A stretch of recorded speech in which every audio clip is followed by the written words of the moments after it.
reading through the Bible, beginning with chapter 49, verse 29, and this is going to deal with the death and burial of Jacob.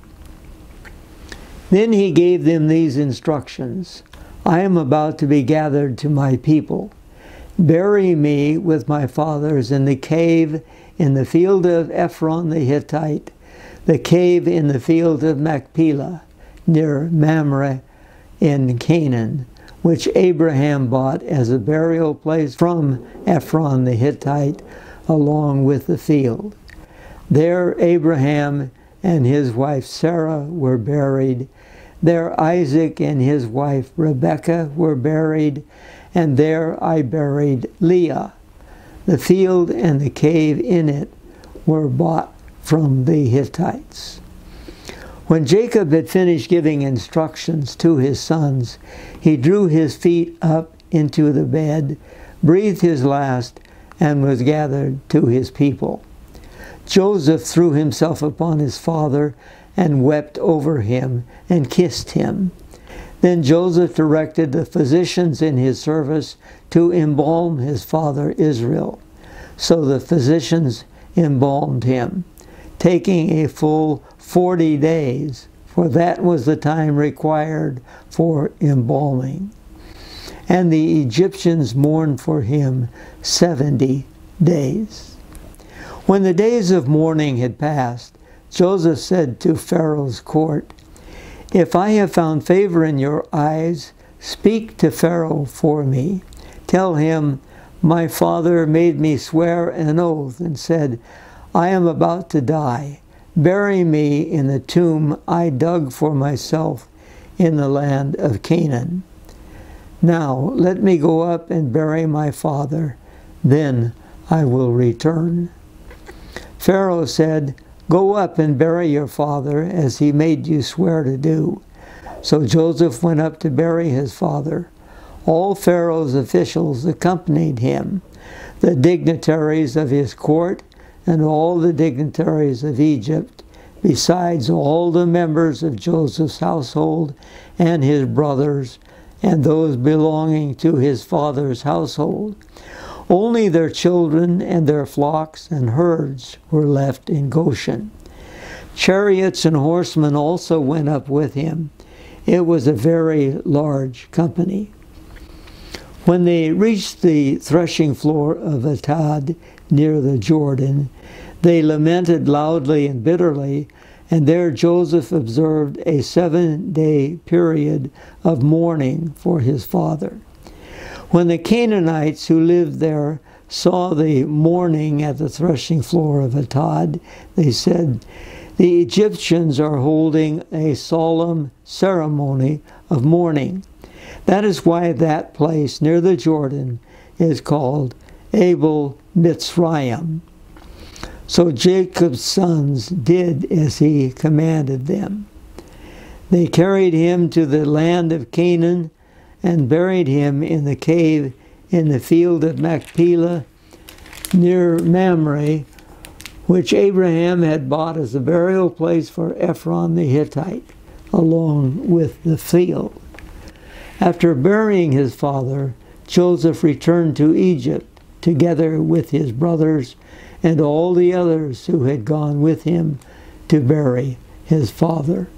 When Joseph's brothers saw that their father was dead, they said, What if Joseph holds a grudge against us and pays us back for all the wrongs we did to him?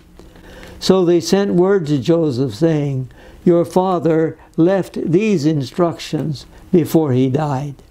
This is what you are to say to Joseph. I ask you to forgive your brothers the sins and the wrongs they committed in treating you so badly. Now please forgive the sins of the servants of the God of your father. When this message came to him, Joseph wept. His brothers then came and threw themselves down before him. We are your slaves, they said. But Joseph said to them, Don't be afraid. Am I in the place of God?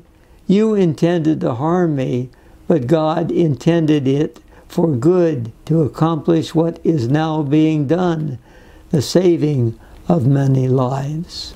So then, don't be afraid. I will provide for you and your children." And he reassured them and spoke kindly to them. Joseph stayed in Egypt along with all his father's family. He lived 110 years and saw the third generation of Ephraim's children. Also the children of Machir, son of Manasseh, were placed at birth on Joseph's knees. Then Joseph said to his brothers, "I am about to die, but God will surely come to your aid and take you up out of this land to the land he promised on oath to Abraham, Isaac, and Jacob." And Joseph made the sons of Israel swear an oath and said, "God will surely come to your aid, and then you must carry my bones up from this place." So Joseph died at the age of 110, and after they embalmed him, he was placed in a coffin in Egypt. So we have the death of Jacob and his burial in the cave of Machpelah in Israel. This is what he wanted, and this is what his children did for him. After the death of Jacob, the brothers are afraid that Joseph might take vengeance on them. And so they send this message to him that their father requests he forgive them. Well, Joseph had no intention of doing anything to them. He's already told them several times that this was God's doing, and it was not their doing that brought him to Egypt. So he assures them once again that he is going to be okay. And then Joseph himself died at 110 years of age, and he has an oath from the people that when they leave Egypt, they will take his bones with them and bury them in Canaan. Now he will be buried in the plot of ground that Jacob bought from Shechem. He's not going to be buried in the cave of Machpelah. And he's going to inherit the land that the people had near Shechem. Notice that Joseph is also embalmed. His father Jacob and Joseph are the only two that I can think of that are mentioned as being embalmed in Egypt.